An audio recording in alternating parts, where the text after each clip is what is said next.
me feel like a bad girl.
Feel like a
the feeling of overwhelming doubt and shame. It moves to completely seep into my bones and veins. Still feel you feeling me. I can't seem to release this pain that you've planted inside me. You can take this from me, but you won't watch me bleed. You can take this from me, but you won't watch me bleed.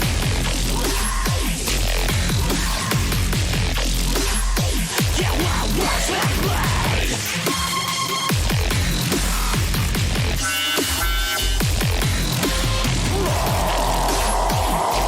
Just right on the face in my way.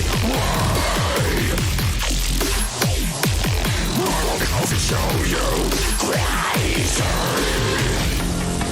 Still feel you feeling me. I can't seem to find peace. I can't let go. Every time you lose control, there's another blood I hold. When you stick it twisted now, so get those roads.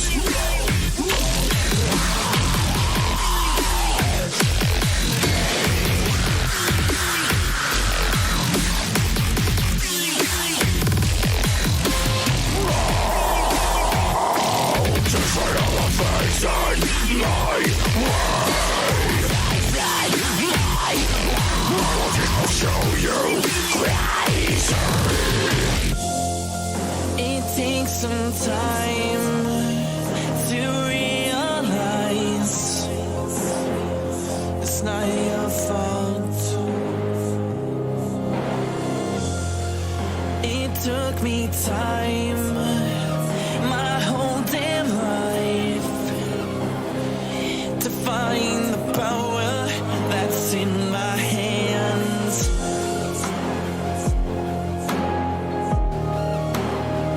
To find the power, to find the power that's in my hands.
Ladies and gentlemen, hello, welcome to this week's edition, should we say, of Arena Clash. But for the first time here this season, we are going to be bringing you Valorant. I'm excited. If you guys were tuning in and expecting, I think it was Overwatch, which runs on a Wednesday simultaneously with, you know, every other week from Valorant. Unfortunately, there's going to be no Moira DPS gameplay for you this evening. Instead, we might have some crazy duelist gameplay from some of our Valorant teams. My name's John P, joined by my fantastic duo. You guys have seen us work together many a times before. The one and only Mr. Ollie Olsen, as I like to call him, the Rook himself. Rook, how you doing, my man? You excited? Yeah, I'm really glad to be back, obviously, from last season, and it's always such a pleasure to catch Belong Arena Clash because it's just so great vibes coming through from these teams.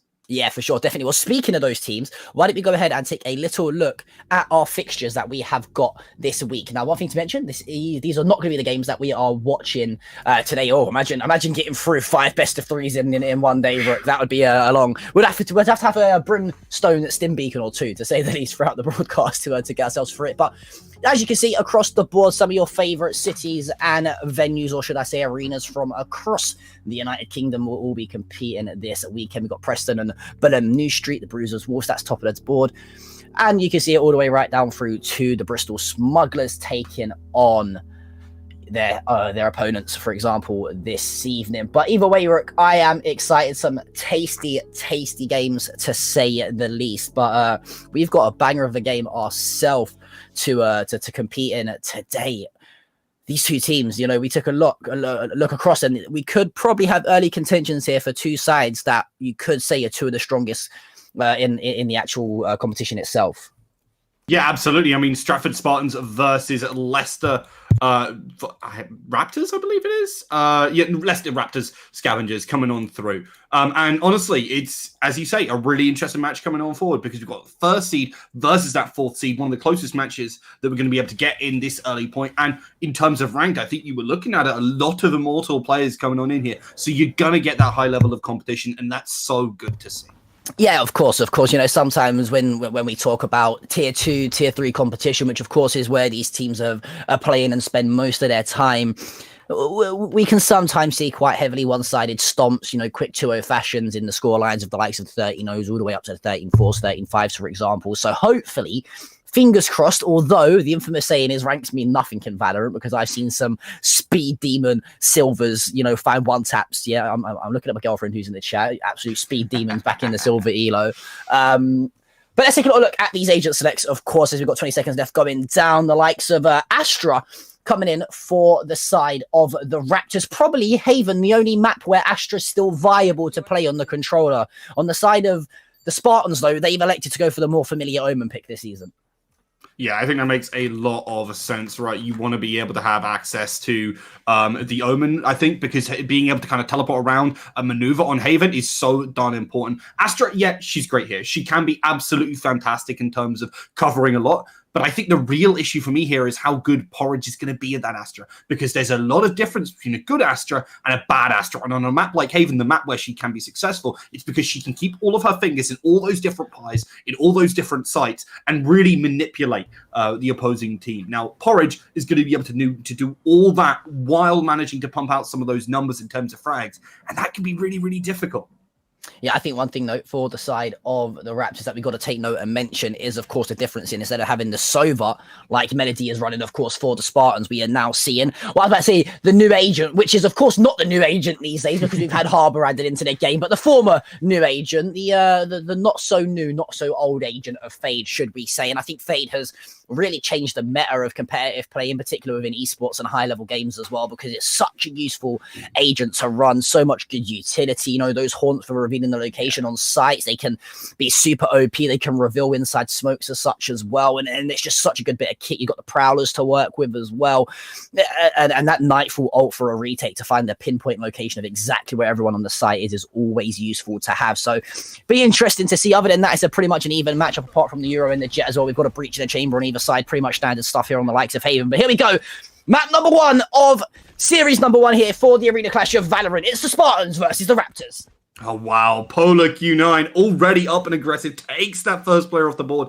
And now with no initiator, those retakes might be that little bit harder. They turn their sights towards that B site potentially here as they start to shift over a little bit after finding nothing, at least initially. And keeping an eye on the A site potentially for the push as you start to see that spike moving.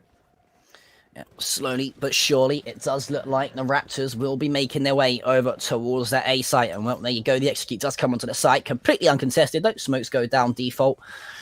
No surprises here. That spike will be uncontested. That's going to go down in the hands of the Raptors. And then, well, from here, they should just back themselves up and try to play that after plant hold. However, easier said than done, but they have got the player advantage. Oh, but 2 clean tabs. The Yoru went deep, and this is not an agent we highlighted, but it is working wonders for them. Chromosome does manage to take him down on the backup from Rudy there. Means they can take it out. But honestly, I was blown away with the Yoru teleporting to the back there. That was huge. Yep, great stuff from the Yoru. Just tap heads, though. Only finds a couple for the liking. But not a couple enough, unfortunately, as it is going to be the first round on the board. A successful win on the pistol for the attacking side of the Spartans. Or the Raptors, sorry, should I say. Striking the prey down within the first instinct, and it's going to be Spectres, a couple Vandals even in the hands of a few of the players from the Raptors. And it's a big investment into the second round, to say the least, to put a Vandal in your hand. But on the likes of a Jet, it's always nice to get them up close and personal, especially onto that C site. No doubt we'll see a few bit of util go down, and that dash onto the side to try and take control should come through pretty damn fast.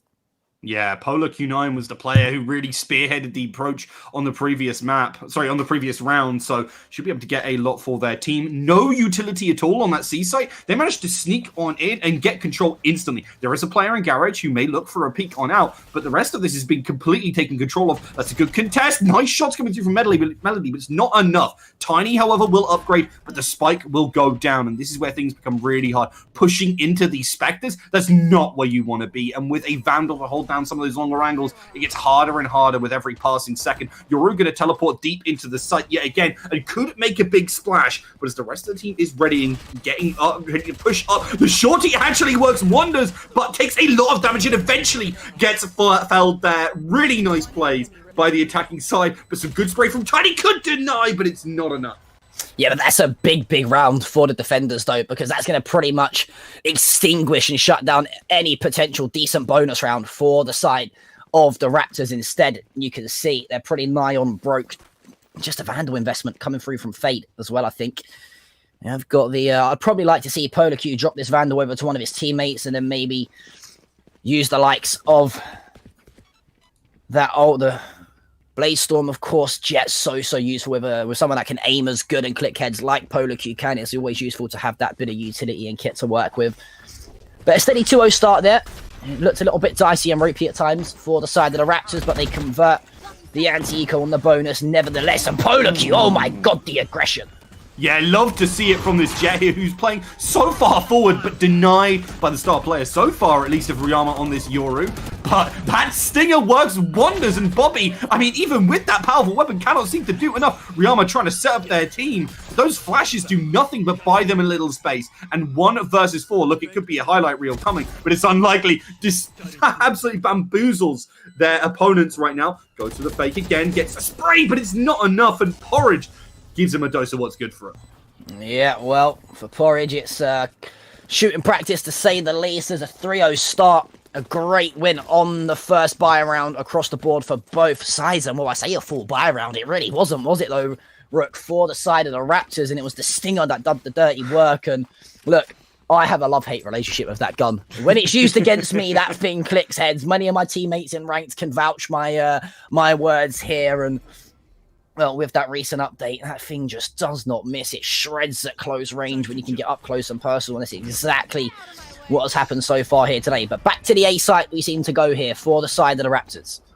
Yeah, I mean, I love to watch this thing. It really can just chew through players, and Melody is looking to put it to that use just right now. Won't quite catch. No, will actually be able to see them as they push on out, and there you go. A player instantly removed, but look who's on the job. It is Polar with those knives, really trying to claim someone. Sammy is stuck and does go down, unfortunately caught out, and Rudy Boy, yet again, finding openings for their team, making plays in and of themselves. That's such a good thing to see from an initiator here. Yeah, and we talk a lot about duelists, right, and being high impact fraggers and going out and really sometimes putting the team on the back. But I feel like, the likes of the controllers, the sentinels, and the initiators, they sometimes get a little bit overshadowed and overlooked in terms of how important it can be to have them pop off. If you can have the likes of a Sky or a Breach that can just pop flash a corner and swing with such confidence to find headshots for fun, it really opens up so many avenues and doors to success for your squad. And well, speaking of sentinels, there's going to be one, the Chamber finding a headshot as well. And Rudy's going to come behind and clean up the shop. And that's a flawless 4-0 start so far for the side of the Raptors. And let me tell you right now, the Spartans, well, we know that sometimes it doesn't matter how many numbers they have, they can stand strong. But unfortunately, when you're fighting the Raptors, they smell a trickle of blood and their prey's going down. And that's exactly what's happening here, unfortunately, for the Spartans. Absolutely. And I do think it really is focusing on those players who are getting those first frags. It's the Polar and Rudy. Obviously, you see them at top of the scoreboard, and there's a reason for it. They're getting first frags, they're converting into more, and they're really leading their team forward. There's backup utility as well to really help them, and that's such a good look for this squad right now. I mean, you'll see that Spartans, they're trying to hold some of the angles, they're trying to get some sprays early, they're trying to make sure there are no gaps in their defense, but they're being forced open by good utility usage here, and Sammy, under so much pressure, cannot really peek out into this situation, so they have to cede control of this position yet again, and that's just where they've been able to make the magic happen. Get these positional advantages and push from their porridge in position as well, giving some backup to the rest of this. Sammy peeks out wide at the right timing, but will get refragged. They're in the position to give their team a little bit of a hand. Tries to get their head there, does Polar, but a couple of their players fall around them, and now this is an opportunity for the Stratford Spartans to make something big happen. Yeah, Polar did great in terms of finding the trade, but the refrags come instantly back through, so numbers advantage in favor of the Spartans. So finally, looks like a little bit of momentum might start to swing their way. And well, speaking of swinging their way, well, you've got your team name right, because all you do is find skulls, as unfortunately Polar's going to fall. As the execute, though, does come onto the A site, the smokes do the smoke, sorry, should I say, do go down. So will that spike. However, the retake potential here for the side of the Spartans is so strong. One player is going to be spotted, and it is all up to Porridge, left alone. There's no one beside him apart from the Vandal of the Breach. And as we do see Melody defuse the spike, we finally here see a little bit of a turn in the tides and a break of momentum for the side of the Spartans. A big needed round there in round number 5. Bit too hot for Porridge and the rest of the team to handle. And yeah, it's really nice to see them finally get that round on the board. And they didn't invest as many ults as they necessarily would have had to in many a scenario. And that's so good for them to see. I was highlighting the utility usage there, but that time we saw a much more measured approach from Stratford. And as a result, they didn't push out. They didn't contest a lot of the angles. And where they did, they held them. So they had the advantage in terms of they knew where a player was going to come. They just had to click on the head. And that happened exactly. So really big chance for them as they kind of set up for those pushes and made the plays happen. Again, A site looks like the preference for the side of the Raptors thus far. They have got Tiny to deal with, though, unfortunately. And when you've got the Rolling Thunder in hand, that's a useful bit of util to work with for the hold. There comes the ult, but a counter Cosmic Divide, I think, is going to potentially be invested for the side of the Raptors. Or no, they actually do hold on to it, but they are going to lose one player. That's going to be the Chamber as well. And as I say that, there comes the Rolling Thunder from the defensive side of things. They do manage to worm their way onto the site and hold it at that. The spike is going to fall. They've got complete control. It's all up to Porridge, left alive once again for this squad. The player should just shift on into the smoke. That's going to be Melody. Porridge falls 2 on the board for the Spartans. Ultimately, that was a catastrophe for the Leicester side, right? Because they came on in, they invested the ultimate, and they actually couldn't push off the back of it quite as well as they want to, because Rudy Boy hit like 3 of their teammates. They weren't able to keep that pace going, and as a result, they pushed on in, and they got counter-ulted. You saw such a good Hunter Fury coming through from Melody here, and it was such a deal breaker in terms of picking off those players. They were knocked up, they were concussed, they were absolutely everything. They really couldn't seem to make a dent. So good investment there, and that's because they saved so many ultimates from the previous round. You know, ultimate economy is just as important in terms of normal economy management, right? They both go hand in hand. Sometimes you can win or lose rounds from the sake of an ult going through or not. So the fact that they managed to keep a few on the board, but invest a big one as well to find the retake was fantastic stuff from the Spartans. But Speaking of ult, you have got the Tour de Force now in the hands of one of the Raptor players. You've got the Cosmic Divide available as well, should they need it, but Reimer, unfortunately, is going to be spotted, so opening pick is in favour of the Raptors. Auxiliary strikes coming in there. Player pushes forward. They hear the sound. They turn, but there's a pincer attack coming on right on in. So quick frags and quick advantage this time, akin to the last rounds for Leicester here. And this time, akin to the last rounds, Polo does get a frag, but only one. So the similarity stops there. But Rudy Boy steps up, finds it, but again denied. And look at this coming out from the chamber here with that little bit of backup. They're going to be able to push on forward, but it's 1 versus 1. And Chromazoni manages to get out of dodge just in the nick of time, but trying to go for it here, trying to just full commit to it. Has the knowledge, but won't make it round in time. And Sammy just hard sticks it, denying the opportunity here. The spray doesn't even come through, and they are going to survive, it seems. Yeah, that's so smart from Sammy as well. He knows exactly where the fade is, and they know exactly how long it would take for that player to jump his way through the window, wrap towards CT, and find the swing onto the spike site. It's a great job in order to stick that through the smoke. And, well, although it was 4 unanswered rounds for the side of the Raptors to kick this game off here on Haven, he's 3 on the bounce and a hat-trick of rounds, to say the least, for the side of the Spartans. And at the moment, it looks like the Raptors don't really have any answer now. After the have they used it, sort of what they wanted to do and how they wanted to execute sites up a little bit too early here, Rook? It looks like they're sort of playing the same defaults every single time. Bit of a panic dash there, and yeah, I do like the fact that we're actually seeing so much variance coming out from Stratford, and it really is Leicester who seem to be going for the same thing, relatively standard pushes, and look, don't get me wrong, relatively standard pushes can work fantastically, but only if they're honed to a certain degree, and right now they're getting picked apart by variations from the defending side. They've finally got an advantage again in this round, but we saw what happened last time. They got that first frag, it was traded right back, and much more sensible play from the defending side made a world of difference here. Flash to buy some space, but I don't know if it's enough. Pushes out into the open and just wins the duels! That's what we like to see from our initiators, taking the fights, winning them easily, and yet again it's initiators versus the world as the fight comes in from the Omen in the nick of time, and Porridge is, well, basically alone here, but still manages to hold the line, peek out wide, and gets shot away there finally by the chamber. Yeah, Bobby is going to find the 1v1. 30 HP on Porridge, though.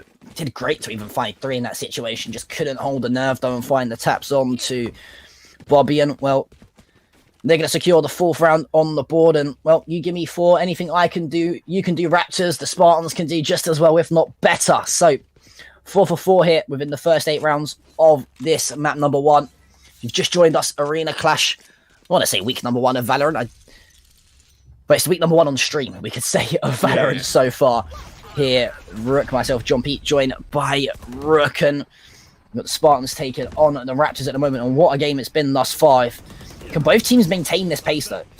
Oh, Riyama certainly is going to keep that pace. 3K coming on in there, taking down that one more. The knives come out, but the backup is there. And Riyama really has been a hot shot so far this game, and I've been so impressed. I love to see the Euro popping off. I do want to highlight, however, Bobby. They were not looking good at the start of this game. I was like, oh, well, a chamber not able to find those frags. Sure, it's early days, but wasn't really having much of an impact. Wasn't hitting the shots when we saw them as well. But they've come into their own. They started to deliver a couple of frags, and it's really good to see. Got access to the Tour de Force as well if they need it, but right now their team's sticking on all rifles. All rifles indeed. Only the one rifle in the hand of a Raptor. That's going to be in Polar on the jet. And so a good old gung-ho rush mid by the seams of it, or at least that's what they look like they're going to be setting up for. But Bobby, they're going to sneak their way in towards short here. Of course, having the rendezvous teleport to get themselves out of trouble should they need it. It's only a matter of time before they find a little bit of contact over towards short. Bobby, can they hold their nerve? They do get the info, though, so that's going to be a TP out. The comms will come through. The rotation pass starts to happen here from the Spartans. But for the Raptors, though, I think they're taking a little bit too long to decide where they want to go here. And you know what was really impressive about them in those first couple of rounds was the fact that they were so decisive, that they were so punchy, that they were so playmaky in the way they kind of pushed out here. And right now we're seeing them a little bit more impotent. Grieveless is going to push out and get taken down. I mean, Seaside could be regained, but they opt not to push into it too heavily, expecting more players to be waiting around. Whereas it's a really spread out, really dispersed push coming on in here. They don't even commit towards the C site, and it seems like they're second guessing themselves, which can work out, you know, if you're a little bit worried. But there was no one on that C site. They could have taken control, and instead they're hemorrhaging players all around the place. They've got a jet going deep, and that can work wonders for them. There's the first, but only one. Polar really needed to deliver here, and unfortunately, he just didn't. Polar needs to be a little bit more patient, a little bit more trigger discipline. Maybe he heard the steps towards CT. He could have just waited, holding a tight angle. Maybe if you're going to go there, you got to at least activate the dash to find the first and dash your way out of trouble to try and hold for the second. I kind of understood there what the Raptors were doing, Rook, to be totally honest with you. Yes, they got the info and the comms from Polar that A site was clear and he was trying to hold the flank with the Vandal to do some damage, but in that situation, you know, you've probably just got to commit to that C site and then allow Polar to play the flank onto C site, for example, and then hold with the Vandal for the after plant. But yeah, I think you hit the nail on the head, to be totally honest with you, mate, in terms of saying they're just second guessing themselves a little bit too much. Whereas the first 4 rounds, it was boom, explosion, smokes would go down, followed by the flashes straight onto the site we go, and we get the spike down and play the after plant. So I think the Raptors at the moment, they need to try and regain a little bit, try and rejuvenate themselves and have flashbacks and regain that momentum from the first 4 rounds, because it's been nothing but Spartans in terms of both kill feed and the round count as well. And at the moment, the Spartans, they win this. They're looking good to try and put themselves a nice 8-4 scoreline going into the second half here at Haven. Yeah, it'll be so big. I mean, it's finally a chance for the attacking side to get some rounds. They've got those weapons again. The previous one was not in their favor. Polar peeks out wide, looking for a chance, but that smoke really does deny them for looking for anything too big here. So I think they're going to be patient. They're going to wait out a little bit and maybe rely on players like Rudy to find those initial picks. You can see Melody is looking out for it. Let's see if they check the left-hand side. They look right. They don't get a chance to look left, so they don't know how close this breach is. Rudy might be in a perfect position to try and get this. The thing is shot away. Melody's looking, is checking, making sure nobody's too close. But there comes the wide swing. The spray is there, however, from Melody. And that's so big because Rudy Boy was such an angle for this team, for the Raptors to really find some good frags. And now Leicester, again, they feel like they've been defanged. They feel like they've been declawed. Can they find a frag here to open up the C site? Because otherwise, Sammy's going to be a real thorn on the side. The paranoia sends them back again. More utility invested to try and find some of that information to deny the push as you start to see players rotating around, keeping an eye on things, looking for a chance to choke out the remaining players. But they take down Sammy. They start to make their move on in, and they are ready for that Sova to make that push on in. Fantastic from Polar here as they continue to get Aggie through that cosmic divide. And this is good for them. They've got a player advantage now. This is their chance to push up, take control, and take themselves to a 6-6 half. But a frag comes through, but Polar continues to deliver those numbers that we're looking for. That operator looks so good in their hands. The flash is big, though, but doesn't lead to a kill. Tiny is getting blindsided here and is eventually taken down. Yeah, that's all Polar as well. He finds the first with the operator, but the aggression to swing and hold the angle towards the back of site in CT, that's the only choke point that they really knew he could try and cross from to regain control of the site, because they had one person advanced up towards Garage, and that's fantastic. And although they did have that Rolling Thunder in the hand of the breach for the retake for the side of the Spartans, and to no avail, though, really, to no use, as the crossfires are played perfectly. The trades come through. And for the side of the Spartans, they are going to drop the round, though. But either way, I think both squads will be very happy with the way this game looks, especially after the early aggression from the side of the Raptors. To have yourself with 6 rounds on the board as the Spartans is pretty much over the moon. You could be looking at being 6 or 7 rounds down after losing the first 4. But either way, I do think this game sort of has those fine margins written all over it, right? One mistake or two, and it could be costly. Speaking of being costly, it is going to be Chromo, though, who does find the first, so advantage here for the side of the Raptors. Yeah, it's a big chance for them. Tiny's still waiting in the wings if they try and push on in. But again, that indecisiveness does also translate to patience, right? And it can work out for them. This time, if they shift towards that seaside, they're going to be doing wonders for themselves in their win rate here. Bobby is waiting here, and they could play spoiler, but that Rolling Thunder is a real problem for them. But the paranoia gives the space, and Sammy even manages to make it 2 for 1. That's so big for them, and has really rectified what was a pretty terrible situation prior. It's just standard mistakes, though. It's just, if you're not going to check the corner, you've got yourself a cloudburst, right? Just pre-smoke the corner, bend the smoke around the corner, and then you can play aggressive towards the site. But as you say that, though, the mistakes might not be so costly as Grieveless. He's there to find a double for himself, and all of a sudden it's left up alive to the breach. How much would he have liked to have the rolling thunder to invest in this situation, but he's already burned it. All three players, they're just going to situate themselves towards long. They're going to play the afterplant nice and composed, easy as you like. And we should be going in at even Stevens. A nice stalemate here at 6 rounds apiece. We split a dozen, as it is going to be the side of the Raptors, who I would like to think should take this round quite comfortably. Yeah, I mean, when there's no controller, there's no way you're getting this ninja, and there's no way you're being able to push that versus 3 people with no ultimate. That was naturally going to be a round that goes the way of the Raptors here. And after what looked like a pretty tired situation in the second part of this half, they did manage to come back into the swing of things, bring it even Stevens, but they're going to need a little bit more than that if they're going to be able to take this one, because this is generally kind of, at least I feel, an attacker-sided map with the way these team comps look especially. I think Ryama is going to be a real thorn in their side. Yeah, I think if we are looking in terms of what team comp I would probably rather have on this game, I would probably, as a team, I would actually rather the Raptors team comp, but switch the Astra out for the likes of a Brimstone or an Omen instead. But like you said, if Ryama can cause some damage with the TPs towards the back of the site, for example, even if you die off the TP, it just creates such a distraction that it allows, you know, those choke points to open up, and your teammates can walk onto site pretty much uncontested. But here we go. Here comes the side of the Spartans. First frag does go in their way. It is going to be the breach to find the first, the second as well. The frenzy at close range here. Rook doing the damage. Spike goes down. Yeah, really nice there. It seems like Rudy isn't the only breach with aggressive tendencies here, as they actually come back from that little bit of a walkabout and turn back towards the site, as Polar is in position as well to help them with that push. That dart gets a good bit of damage. The dash out wide, but the flash, no, still manages to do it. The shots from Polar are just on point. And that might be enough to be able to pick up the win here, pick up the round. They've got some really low health members. That's the one thing I would keep an eye on here, as these players do not have everything available to them. Look at that damage coming on through. No defuse available, and Polar falls to Bobby. Yeah, Bobby, great stuff on the chamber, and it's so important you keep yourself your chamber alive as well. Yeah, we mentioned Bobby, they wasn't having the best of starts to the game, but really picked it up, haven't they, Rook, as the game has gone on. And well, you mentioned Ryama could be the thorn in the side and the straw that broke the back of the Raptor. I mean, I don't know if that's to say it. I think it's Camel, but we'll roll with it and be creative here at the Arena Clash. And, well, that's exactly what happened. A little bit of aggression onto the site. Finds a couple for his liking in the first pistol round. We do see the Spectres go in the hands now of the side of the Spartans, of course, because they did win the pistol. A nice anti-eco out for the Raptors. However, judging off the last round, we saw exactly what pistols can do.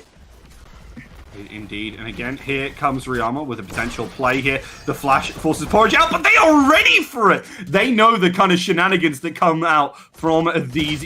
I was about to say he was able to get a lot of that, but unfortunately it just is a spray down with those Spectres, as it is just such an advantage now.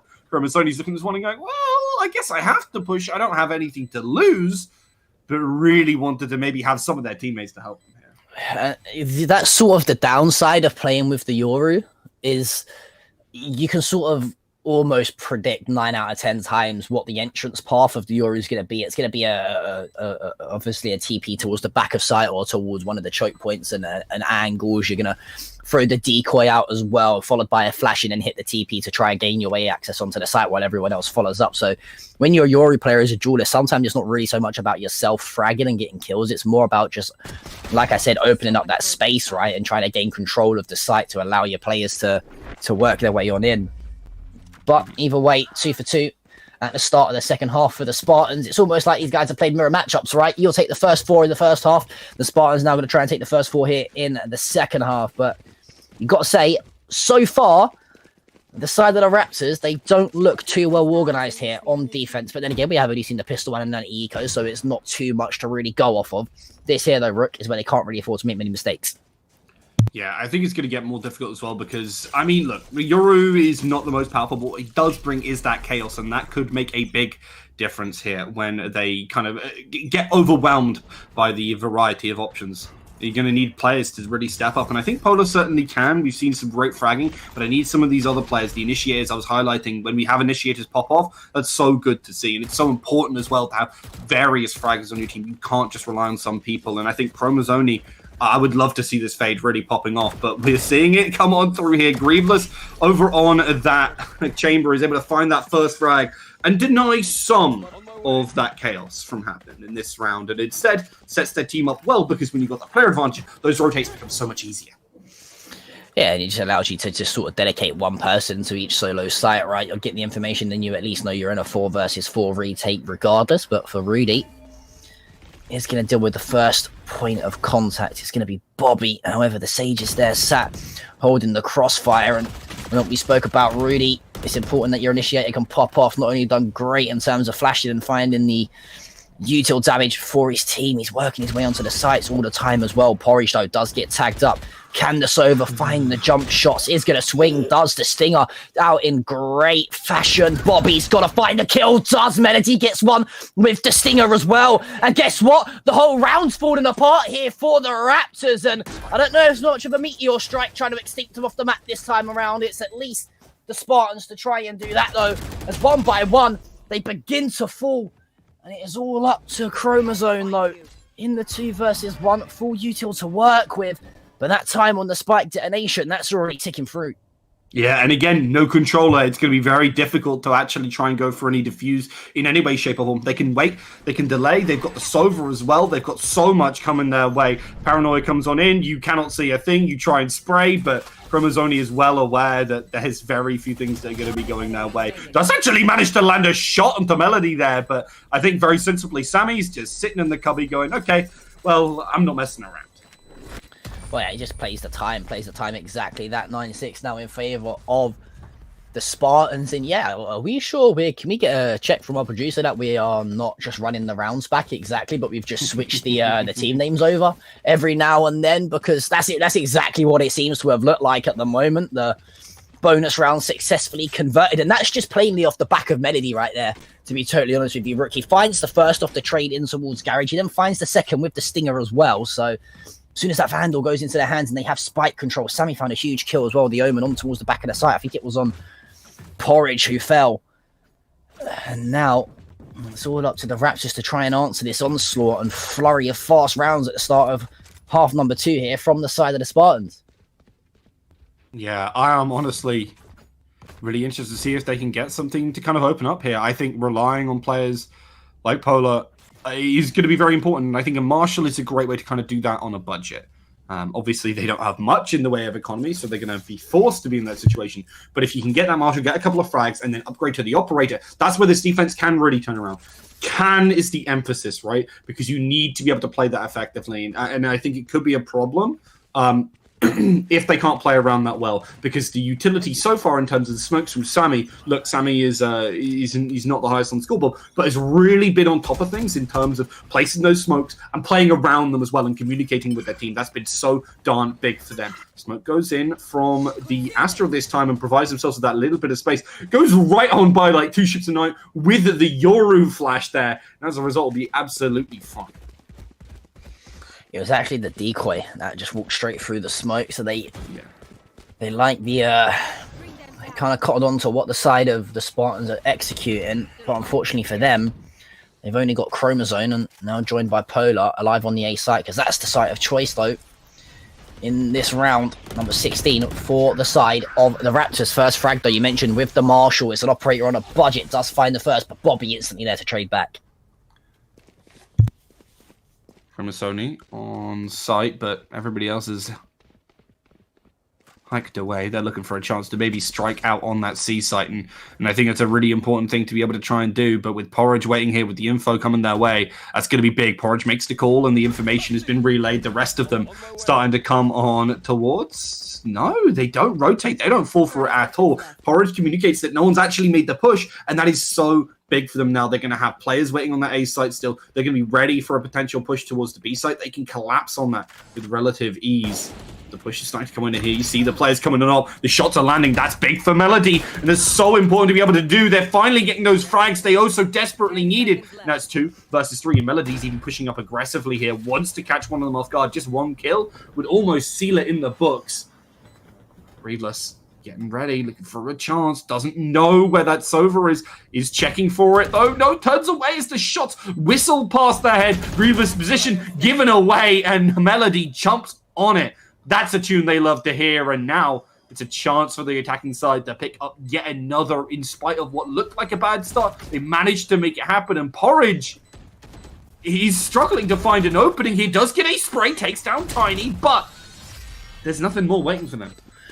It's such smart play as well, and that right there, what Melody just demonstrated to you was having complete faith in your teammate to play the bait and the switch perfectly well. The crossfire was perfect. They just played off the contact. As soon as the contact come through, I think it was Tiny who found the first shots. Melody swings on through, finds the kill, and that's the 10th on the board for the side of the Raptors. And look, you know, I'm just trying to compare these first 4 rounds to the first 4 rounds we saw in half number one.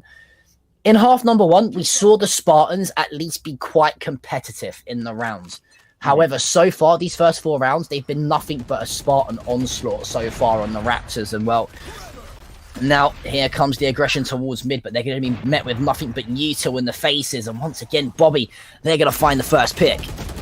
Ooh, good spray from Rudy, but doesn't lead to more than one. Unfortunate to see. They've got control of that garage, and a shift could come in terms of their positioning. Sammy very sensibly waiting here again. I love the heads-up play from the Stratford Spartans. Definitely very strategically mined, but Rudy Boy can burst through. They can find those opportunities. They take those frags, and you see it right there. The Yoru communicating a lot here. Does Riyama. Going to get that flash going. Going to give themselves that little bit of space. It's going to come out, but the headshot is right there. And that's big for Grieveless, as they are going to be able to get something on the board. It's 2 versus 4. And you can see desperately that Stratford, they want to find something. They don't want to give up anything more. They're positioning themselves well, and that could be the chance for them. Grieveless going to be actually one of the first points to push on through, and Bobby in a position. They are going to be able to get such a fantastic backstab here as they set this one up. They know there's a player on high, and they might be able to get the spray. Sammy gets one, but the defuse is coming through. They're going to have to jump off of it. Bobby is moving into position. They're going to teleport down as Sammy is completely denied. Need to move quickly because otherwise this is going to go down. The shots come in, but it's still there because Grieveless was hot on the heels. Yeah, I like what we tried to see from Sammy. He tried to TP on the site to tear to sort of steer the attention rather away of the side of the Raptors. And Bobby, although he snaps onto 3, he can't find, they cannot find the final kill. And close, but not close enough, unfortunately, for the side of the Spartans. And again, I'm going to say it. This is exactly what happened in half number one. The first 4 go one way, and then we start to see the momentum shift in terms of the attackers. However, there's a lot of Valorant to play and a long, long time left in this map. Look at the ult economy, though, built up here for the side of the attackers. The defenders. The Raptors, they are so solid here in terms of what they can burn.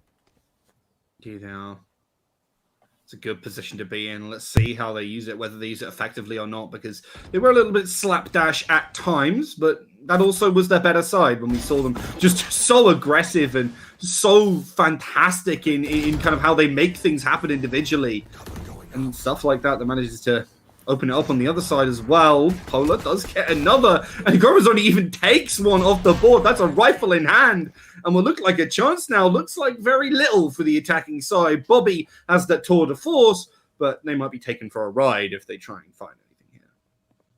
Well, it was actually the side of the Raptors ecoed off the back of that round win as well, because they were just so broke off losing the first 4.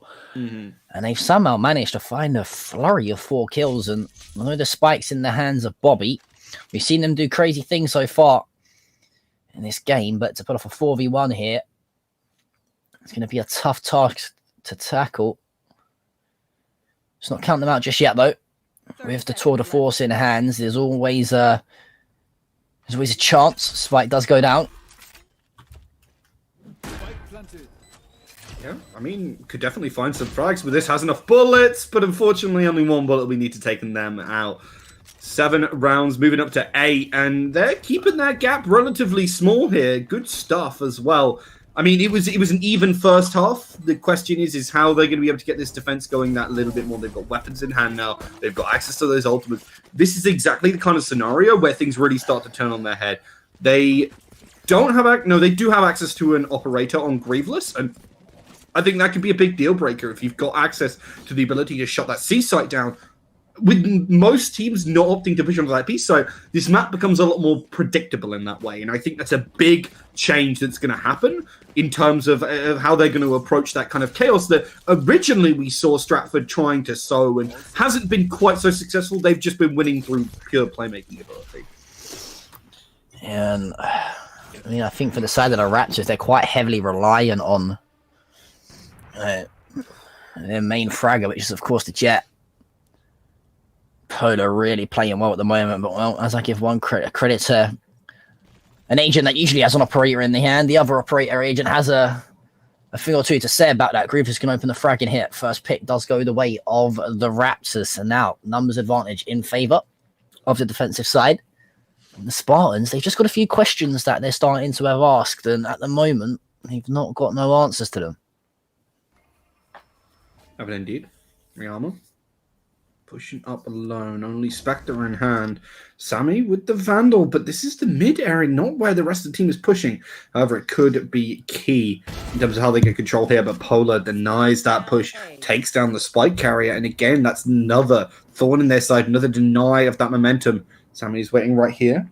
Has access to those teleports if they need to move out, but the rest of the team is starting to reevaluate their positions, and they feel that B site really could be the chance to hit.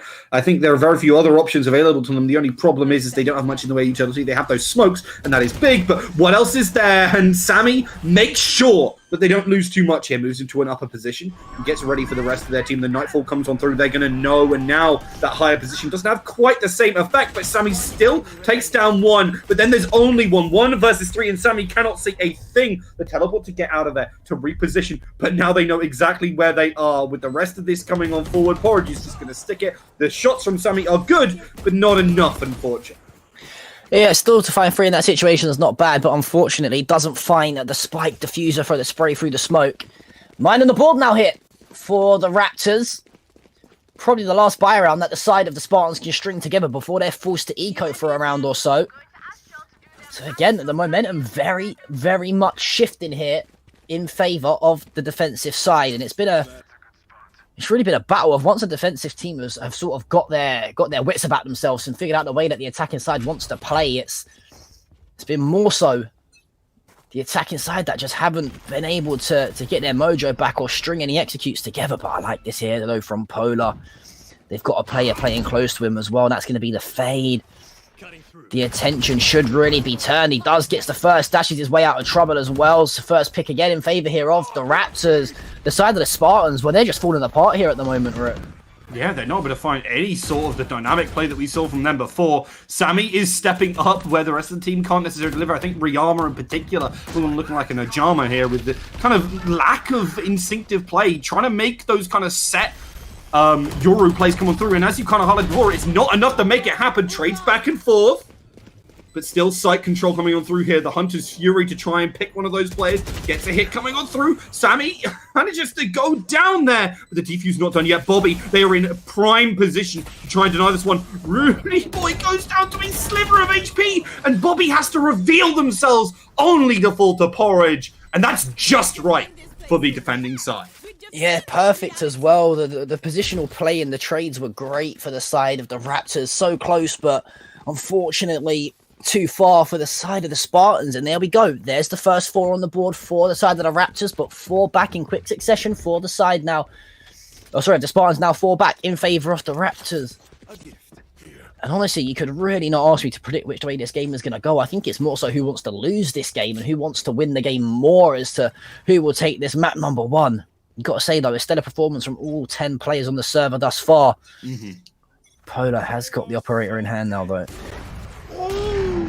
Whiffs an important shot there. Could have landed that, could have taken away the controller, and that would have really hamstrung the attacking side. But instead, it's Riyama who yet again falls, tries to buy some space, but the refrags are there, and this is something that has been coming through a lot more from the Raptors this time. And as a result, Leicester are looking so much more comfortable. Polar is able to go to town. The rest of the team is really backing them up, and Sammy really split off from the rest of their squad. There's so little they're going to be able to do here. You can see the Spike moving forward, trying desperately to meet up with one of their teammates, but with Polar erasing Sammy from the map right now, and with Melody's position known with only 5 HP to their name, it's an easy snapshot.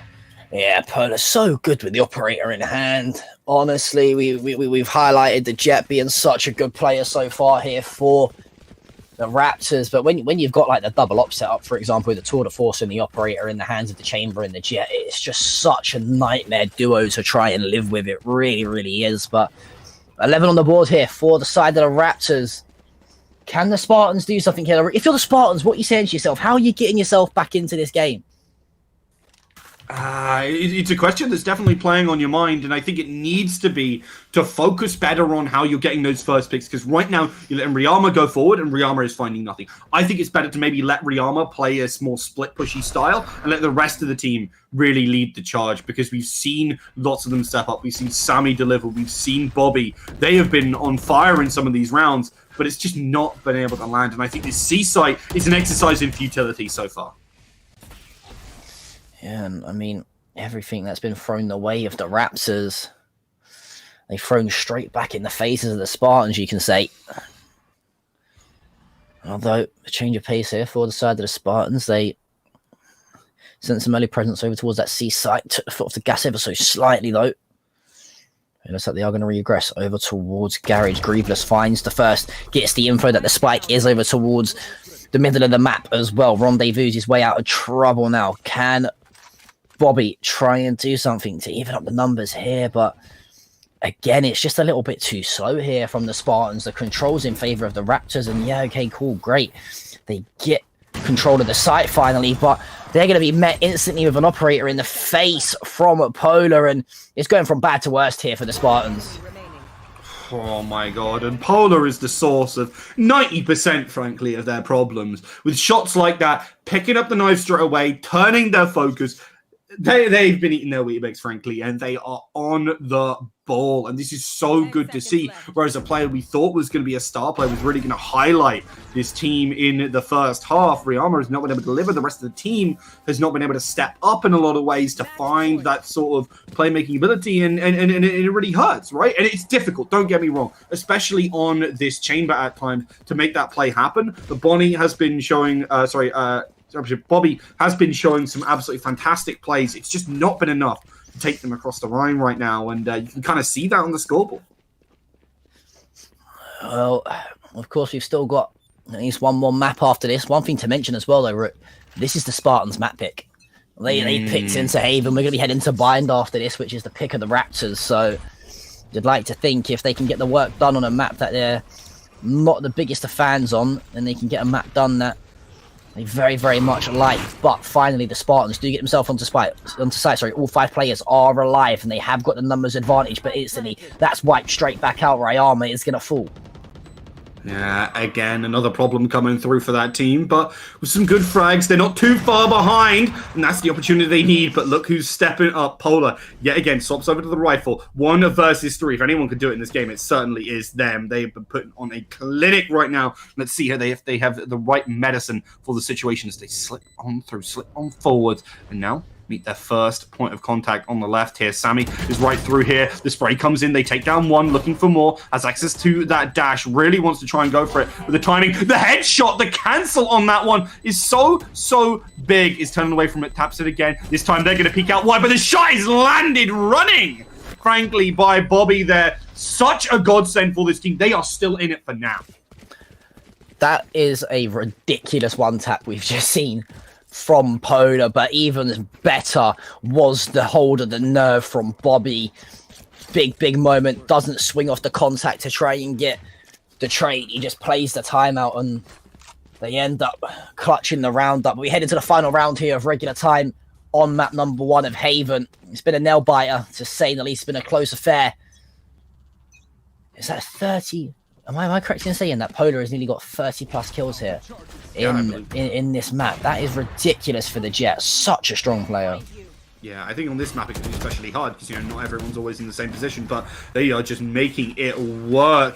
Rudy finds that frag, sets them up again in the key player, and Bobby taking off the board. That's such a nice thing to be able to see. Darts go in deep. You can see the flashes coming on through. Chroma's only forced off by the Rolling Thunder, but importantly doesn't go down. Polar hit by that Rolling Thunder, and that could be an opportunity, but they're not pushing the angle in which they're sitting. And that is such a nice shot, but Chroma's only steals it from underneath them. And as a result, Polar will have to opt for just rearmor and just a 5 HP player left in Tiny. It's all over but the writing right now. Tiny, I mean, could certainly find something, but doesn't have much in the way of anything.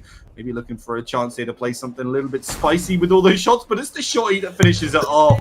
And 13-11, a nail-biting game eventually closed out here by the Leicester Raptors. Oh, the Raptors, they just clutch up when they need to in the final round of normal time. And, you know, you got to say, I honestly had no idea which way that game was going to go at any point. It was really you take a few rounds, we'll take a few rounds. And at the end of the day, the Raptors, they just had what it takes to get over the line. And again, we mentioned that was the map pick of the side of Stratford Spartans as well. And, well, for Leicester Raptors, they're looking in a very, very good spot. And, well, that is all we got time for map number 1. Don't go anywhere, because we're coming back with map number 2, which will be bind the pick of the Raptors. Can they get it done in 2-0 fashion? Or will the Spartans force map number 3? Don't go anywhere, because me and Rook are going to be right back after this short break.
You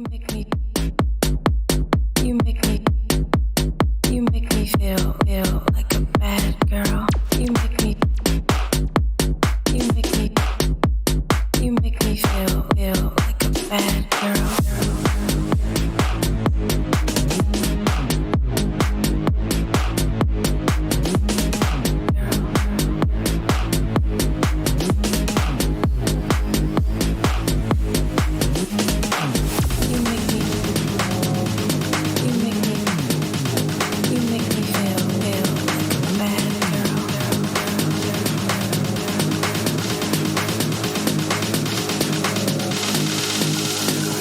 Make me feel like a bad girl.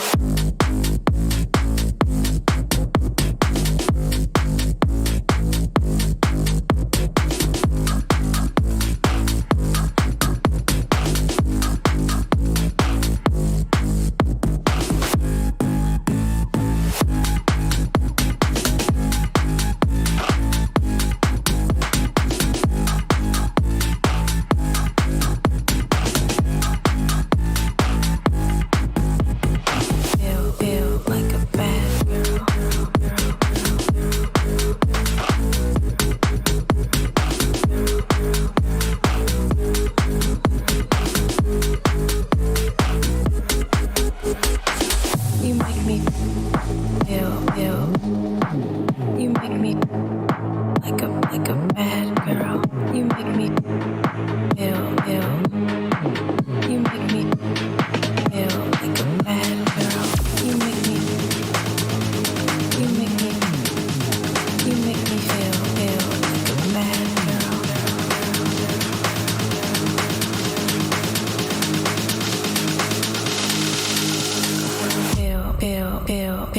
like a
Well, it was the Raptors who came out swinging in map number 1, to say the least. But can the Spartans bounce back, or will the Raptors get it done in 2-0 fashion? Welcome back to this week's Arena Clash. We're here on a Wednesday night for Valorant. My name's John P, joined by Mr. Rook himself once again. And Rook, what a map number 1 we just saw.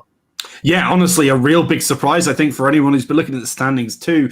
Coming through in that first seed, Stratford Spartans looking really strong, especially in week 1. But here in week 2, the 4th seed coming on in and absolutely battering them, as we saw in that map. And obviously, you guys can see the fixtures on your screen right now, as we saw Birmingham actually already lose that first map over to Preston. And Maiden City Bats Echo taking down their opponents 2-0. As Birmingham managed to take down Bristol 1-0. At least haven't finished them off just yet. But Maiden City on a pretty good streak so far, with taking down Wrexham Reapers Scythe with an impressive performance there. But obviously Bristol Smugglers and Teesside Steelers not quite able to finish off their game just yet. Must be going long like ours did, honestly, because that first map was an absolute doozy. 13-11, and, well, the players were just trading back and forth and back.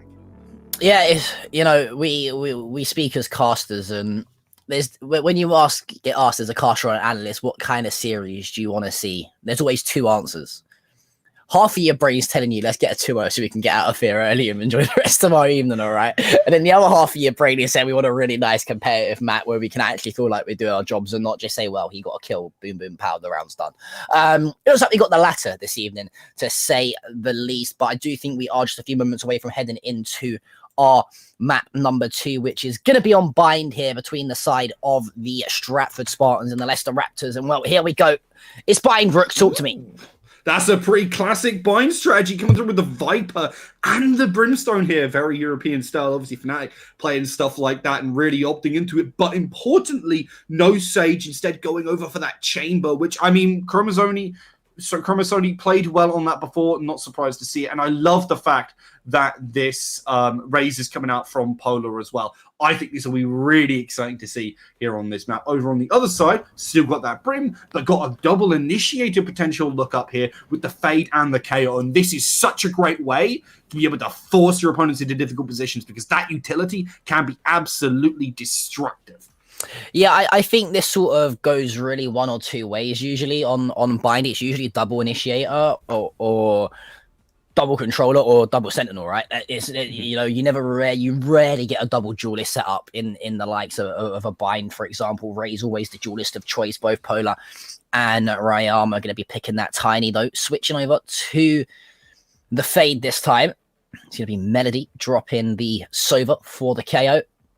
Sammy, instead of the Yeoman, is going to be picking up the Brim Bobby on their trusty Chamber. But no, I do like the double controller setup here on bind, to be totally honest with you, from the Raptors. Porridge and Co trying to get the job done and get it done in 2 if they can. But here we go then, 40 seconds until we're into round number 1. Rook, I'm going to throw you in the firing line here under the bus. Are we going to see a 2-0 or are we going to see map 3?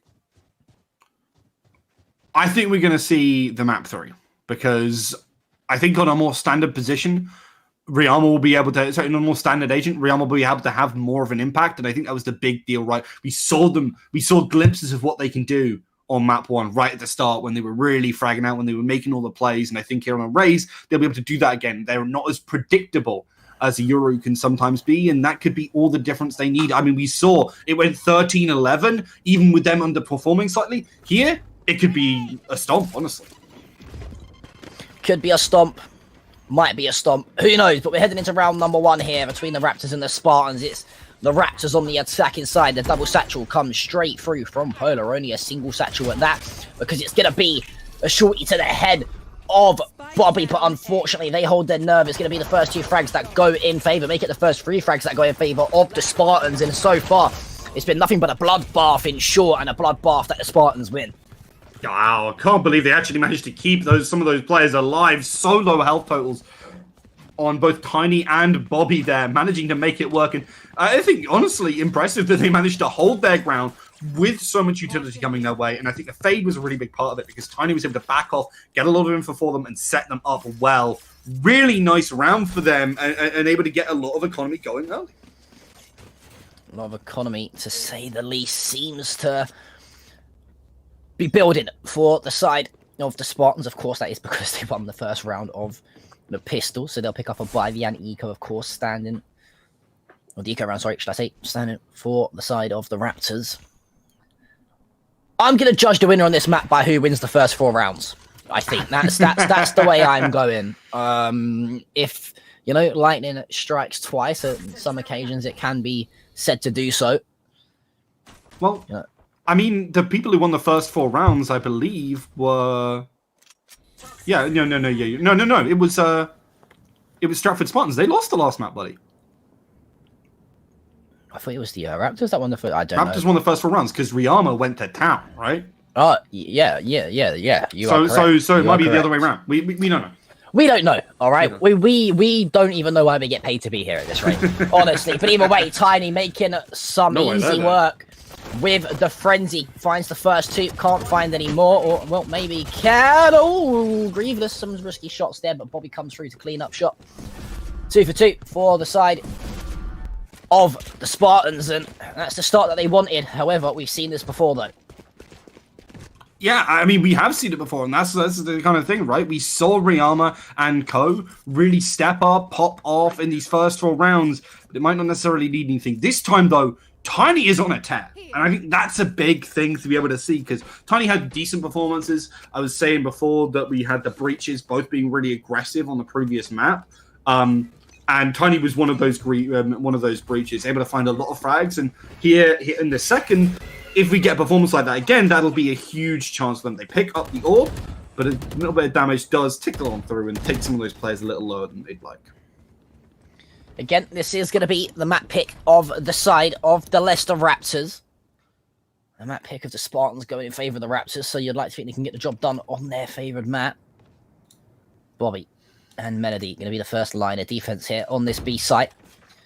And a successful one at that, as Polar really the main entry point and the main fragger, you could say, pulling all the strings for the side of the Raptors. Unfortunately, I have to try and do it without him here in this round number 3. It looks like the Raptors, they seem to be a little bit stuck here towards the middle of the map. That really can happen. Bind can be a very difficult map at times. If you don't have someone who can make those plays, is a real problem. When Polar's not delivering, I mean, look at last map, right? 34 frags at the end? Something like that. 34 frags coming through from them. And if they're not able to put up their numbers, well, the difference in the teams is palpable there. Melody taking down, a good frag coming through here from Chromazoni. They give that Spike down, and Bobby is not quite able to find what they want position. Completely known. Spike is down, but they come out wide, swing out down, take out Porridge, and lead up for more as Grieveless was right out in the open. And Chromazoni has really got to deliver here with that wrap around the player in position with some backup as well. They've got that flash potentially coming through, but Riyama just stuck the spike, and it's a big mistake here from the attacking side. They were not ready for someone to just stick it, and we've seen that before. It's just smart play as well from the side of the Stratford Spartans, as they know exactly where the 2 players are. They hold the spike. They defuse the spike. They win the round. Simple as. Valorant is such a simple game, Rook, sometimes. All right? You know, when you learn how to play it. Plant the spike, win the round. Defuse the spike, win the round. Simple as. Don't need to kill people these days. But 3-0 is the start for the side of the Spartans. However, would you say, though, Rook, if he was a player on the side of the Raptors, you've been here, you've done it before, you sort of know that sometimes the Spartans can slow down. Would you be too worried as to how this game started? Frankly, I wouldn't be stressed about it. I think there's any need to be stressed about it for that exact reason, right? You've seen this situation before. You've dealt with it before. The problem is can you deal with it this time? Bobby takes out Polar, and again, that opportunity for this team to really play around that player has just not been there, right? Chromazoni's hitting good shots. The rest of the team can fire on all cylinders, but when Polar's not hitting the frags, you can see it come through here. 4 quick rounds, but don't count your chickens until they've hatched. Well, unfortunately, for the side of the Raptors, their eggs won't be hatching anytime soon.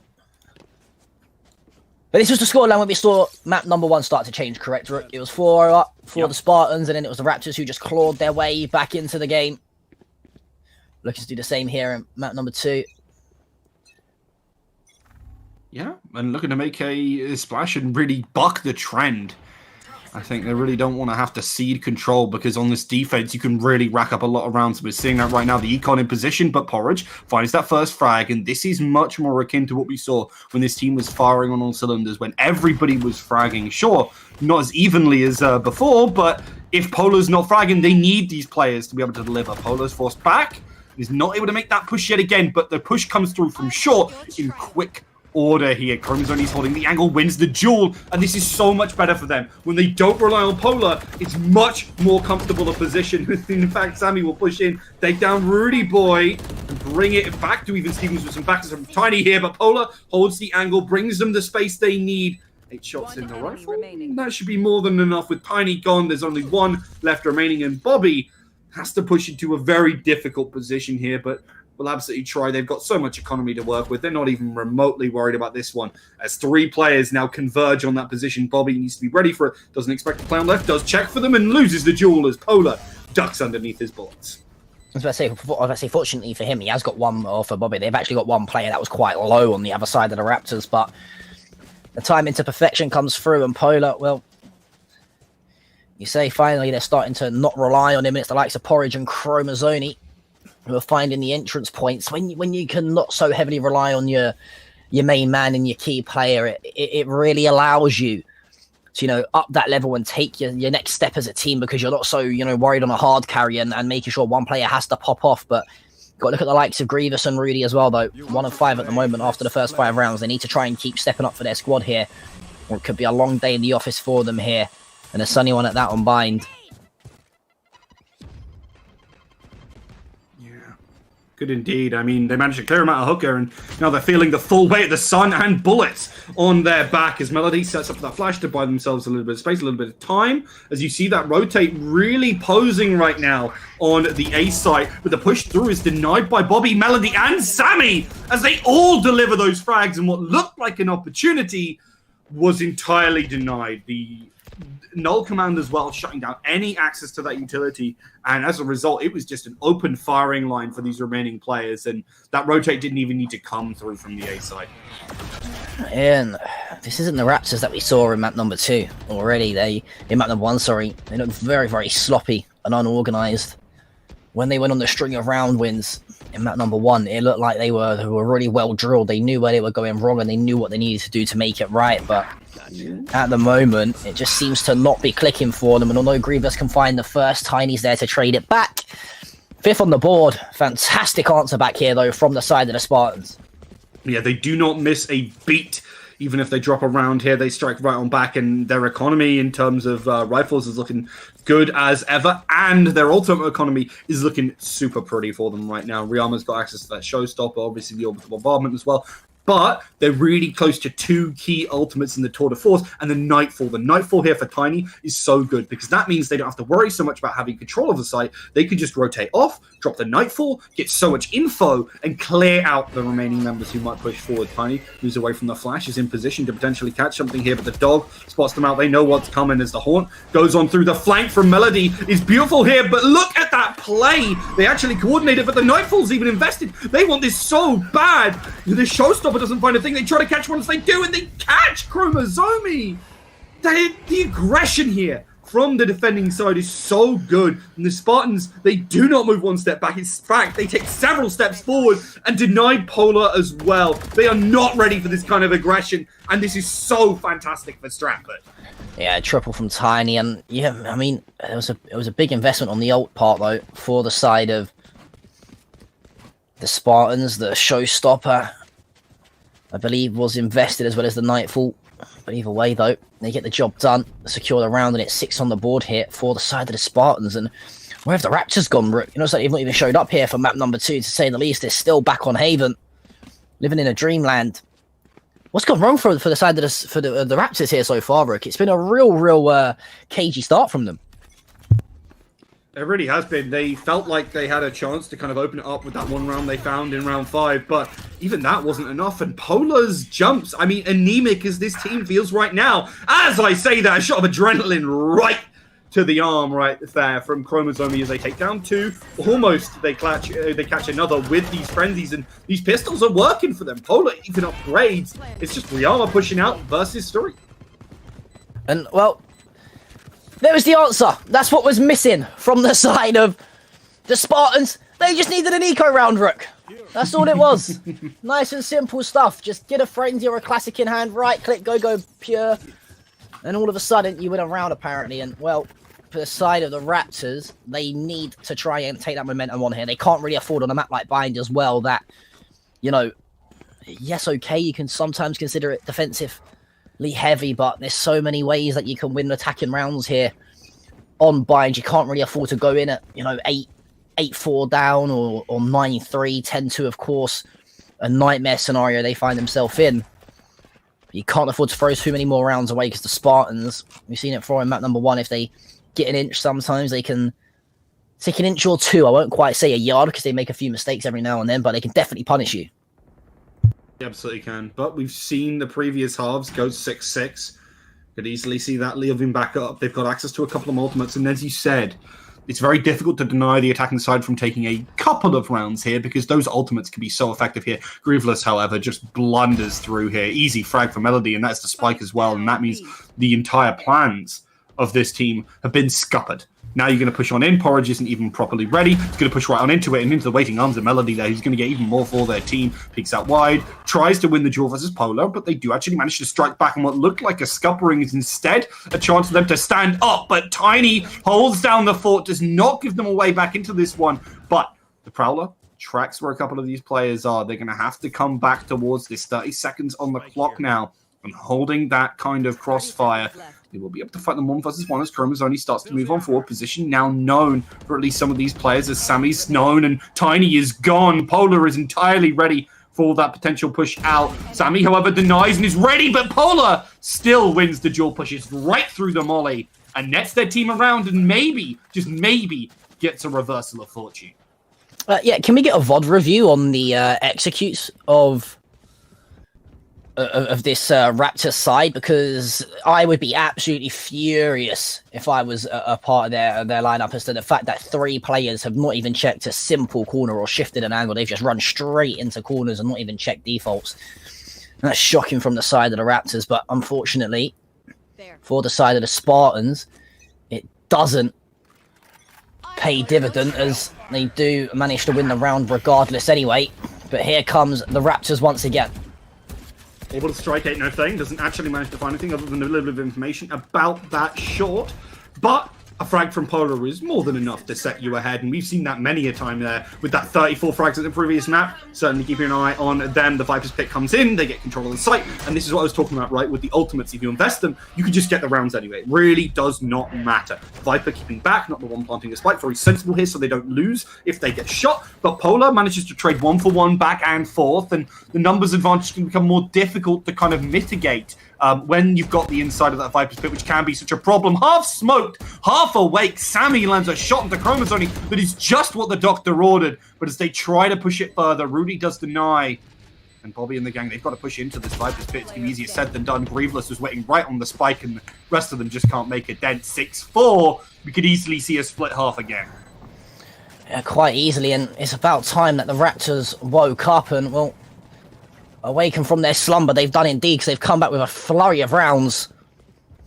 And, you know, 8-4, it looks a lot better than 10-2 or 9-3 would have, so at least they put 4 rounds on the board, 1 more, and you're in a dreamland spot here for the Raptors after being 6-1 down, to say the least.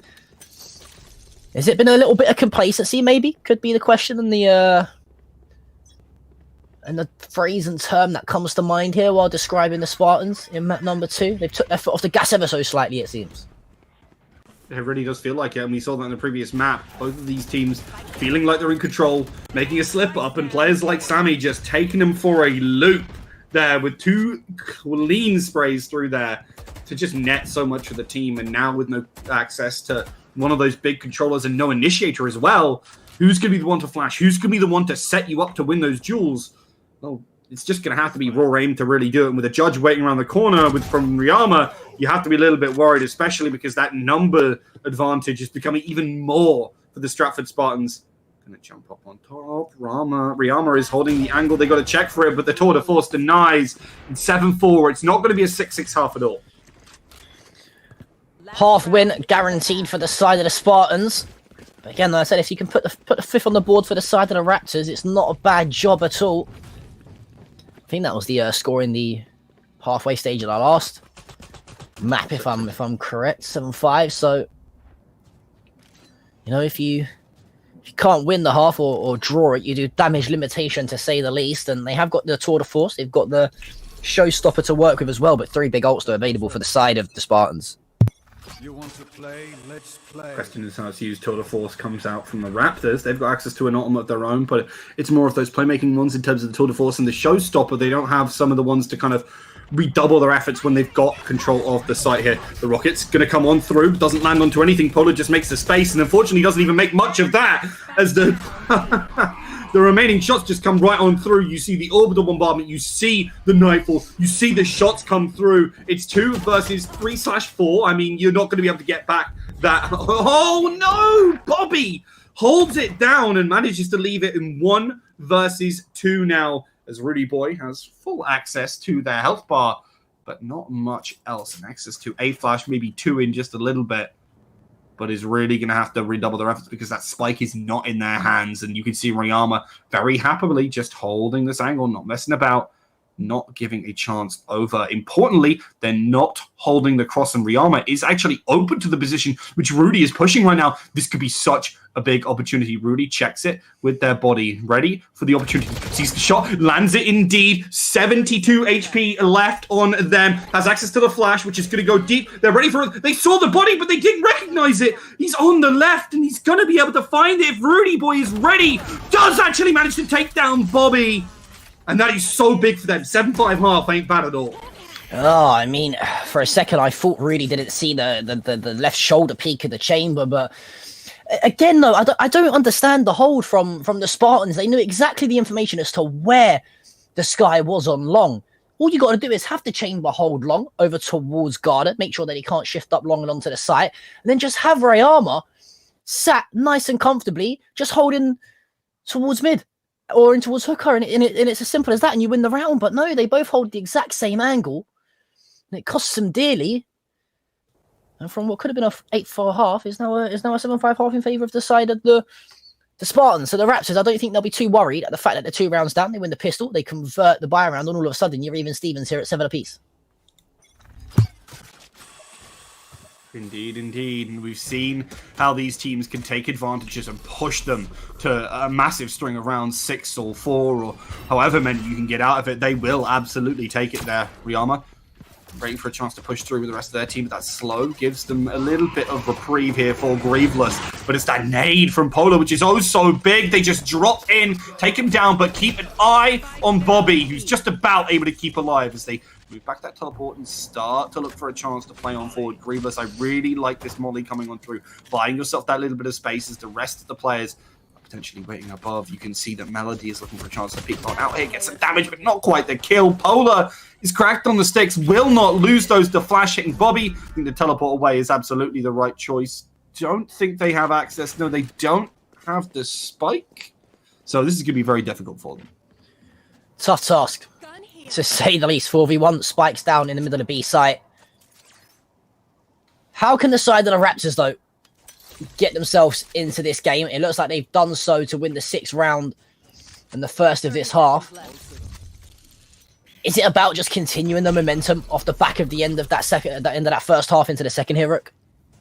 I think it really is just keeping so much going. And I mean, again, I think this map is defender-sided, and I think it's going to make a big difference because Polar seems to be more comfortable, far better at peeking out. The fact that they won 5 rounds on that defense, on that attacking half, I think, honestly, for them, might be good, especially because it's their map pick, right? They felt so much more, they feel so much more comfortable on this map here, and on the defense, if you know what you're doing, it could be brutal to deal with. I think we're likely to see that. If we haven't seen it in that first round already, 3 kills coming through, I think they're for Polar, and a big deal breaker when it comes to kind of the difference between these teams is Polar, who has just been popping off again and again and again. I think one thing I like about the side of the Raptors is they've got the double controller set up, so they can smoke both sites at all times, right? And that's going to be hard for the side of the Spartans to entry on, because you've got the Viper to deal with on one side, and you've got the Brim and the Mollies to deal with on the side of B. So, yes, Polar does take some damage, but he does find 2. Ryama eventually going to fall. The hill from the sky should get him back up to 100 HP at least. And this looks like it should be the 7th on the board here for the side of the Raptors.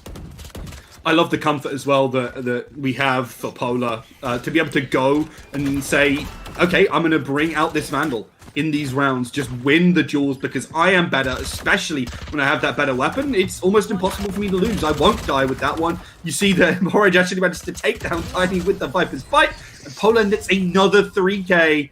This is very reminiscent of what we saw in the previous map, and that's so good to see. I love to watch this player pop off. I mean, you know, Polar is a player that you would love to have on your team but hate to play against, because even when he's playing badly, he's still playing well. That's the issue that some teams have when trying to deal with him. But you got to say though, the likes of Chromo have stepped up for the squad. Rudy as well. We've seen a clutch few kills come out of him. But on the other side though, it's really been the Tiny and Sammy show so far for the side of the Spartans. Buy round on the board now though. This is where we start to see how this map might start to shape up. The Raptors have backed themselves and standing strong here.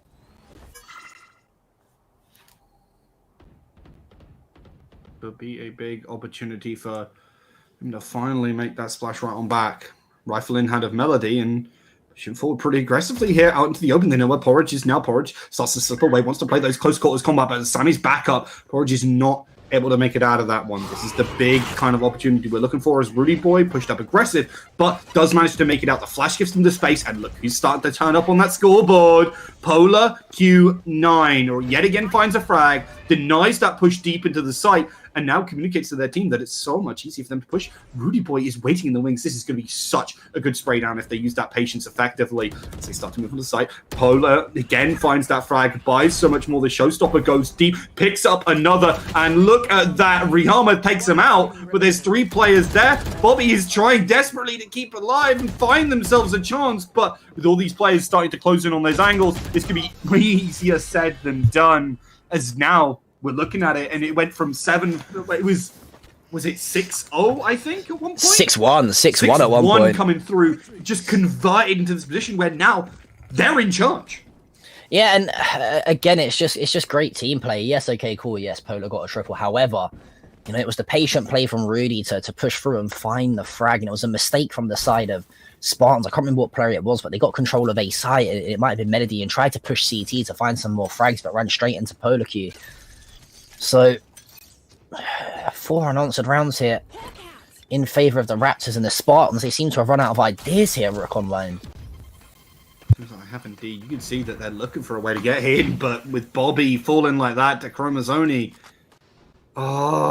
it's not what they wanted to find. Bobby has been a player who's been popping off for this team, who wants to be that playmaker. Even with these lesser weapons, they've been able to deliver frag after frag, and I think especially that signature weapon can be such a difference maker. Rudy Boy gets pushed, but even through the flash, even through the paranoia, the damage is landing. Eventually, Melody will take them out, but not without taking a decent bit of damage themselves.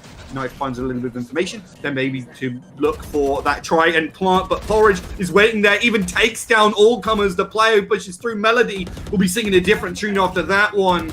And then there was one. Riyama trying to push on out, getting tagged up. 45 HP does get one, but right into the waiting arms of Polar. Yeah, a team performance to say the least. A team ace performances.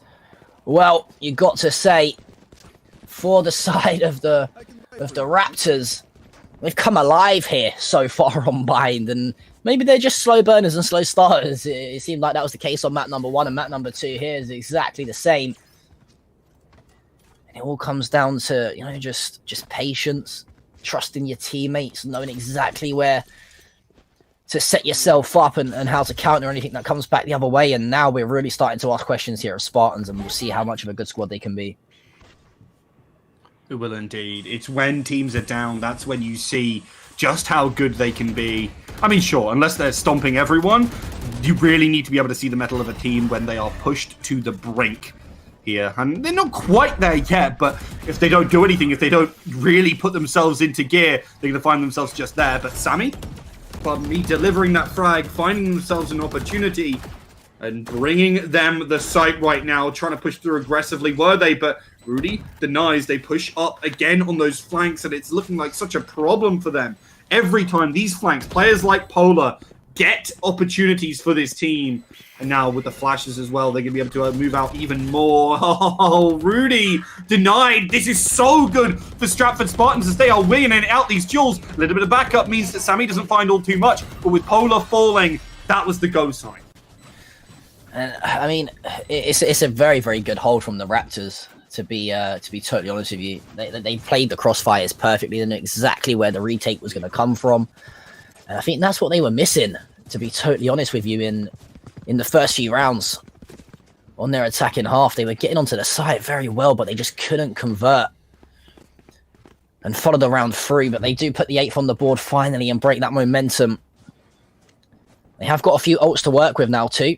They have got the orbital strike, the null command, soon to be the tour de force and showstopper as well. And here comes the aggression over towards A. Yeah. Oh, that's what we like to see. Polar taken down quickly, but Chromazone is there to back it up. But Melody will not give them the time nor the reprieve to make that happen. Porridge is not able to get a word in edgeways, frankly. And this teleport has got to be the big play, in my opinion. Otherwise, Grieveless is going to be left, well, alone, and that they are. A good couple of rounds, good couple of pushes, a lot of ultimates invested, admittedly, but a solid round nonetheless here from Stratford Spartans, and it looks like they're going to be able to lock it out against Grieveless here. And these are the rounds you can't throw away if you're the Spartans. You've got heavy numbers advantage. You've got U2 advantage as well. Tries to stick it through the smoke. That's only going to result in a spray and pray and a kill at that as Sammy finds the kill into the doppelganger of the Brim. 9 for 9 here at the moment. Rook, just when you thought one side was going to run away with it, the other comes clawing their way back in. That's going to force the eco now out of the side of the Raptors. So the Spartans, for the first time in this half, could see themselves go ahead. Yeah, this is very reminiscent of map 1. Not quite as regular, but certainly quite as explosive. They've got the weapon advantages here, and I think it's going to be really difficult for the defending side, for Leicester, to be able to really find anything back. But with Polar on the Marshall, I certainly wouldn't count them out, especially with the tour de force for Chromazone here. That's really big. Peeks out wide, actually managed to dodge one of those coming back towards them. Has to spend a lot of shots here. Doesn't even get one as Bobby denies, and it is again Polar who delivers those frags, picks up a rifle, and now it is their chance to shine. Can they find those openings? The Nightfall just barely whiffs on them, and that's very important. There's 3 players now grouped up and getting ready to push. As that site control has been seeded, and it's 3 versus 3. 2 ultimates available. Has access to the pit and the Seekers. I think the Seekers you have to pop here, Rudy. Has access to the Flash, is using that instead, and gets a lot of information. There's a player right there, but Bobby denies Polar, and it's actually the Frenzy from Porridge here who managed to convert that there. They get a rifle in hand for both players now. But it's going to be easier said than done to push this one out. Those Seekers managed to do oh so very little. And with the Molly, with the dog not managing to find as much as they want to, this Haunt is going to be huge. It's going to get a lot of information to tell you exactly where they are. And you can just play at range. They're playing for time. They know what's good for them. But Tiny knows what's bad for their opponent. And it's a hell of a lot of bullets. Yeah, you got to invest the Seekers as you're shifting up, right? If you find that first bit of information, you're getting a kill instantly, and you can worm your way onto the site in a 3 versus 2, or at least even if you force a rendezvous TP out of him, you open yourself up at least a little bit more control for the retake. But either way, though, that was a round we expected to go in the way of the Spartans, and that it did. Just taking a little look across the ult economy, you've got the Viper's Pit available for Porridge, Showstopper for Polar Q, 1 off the Orbital Strike for Grieveless. This could still be a few turns in the tables. Yeah. Chromazone desperately trying to find those openings, and Rihanna completely concussed as that one went in, but still manages to hit it. Doesn't need eyes to land a rocket that big, but Porridge doesn't need eyes to see that that is not a good position to be. Gets caught out 3 versus 4. Rudy is desperately trying to get it and does trade 1 for 1. But only 1 for 1. Polar now needs to find the frag and just 2 more. Oh, the shot from Sammy. And that's a player I really want to highlight. Sammy has been delivering in this game and the last, and is such a key part of what is making this Stratford side look oh so good. Top fragging on controllers. You don't see it often, but when you do, it's a sign of a great player. Well, I must be a great player then. I top frag on Brimstone in my ranked games all the time. In ranked games, though, buddy. In ranked games. Hey, I've had my fair share of scrum XP, all right? Just not count me out just yet, but no, either way, great performance. Hey, listen, they're not rumours, they're facts. All right, Rook, let's get that straight. But either way, 11-9 now in favour of the side of the Spartans, trying to force map number 2 if possible. 9 on the board here for the side of the Raptors, though. Melody does get tagged up first. Nice bit of damage done early on. One player, Rudy, trying to shift his way and get closer, close the gap with that stinger.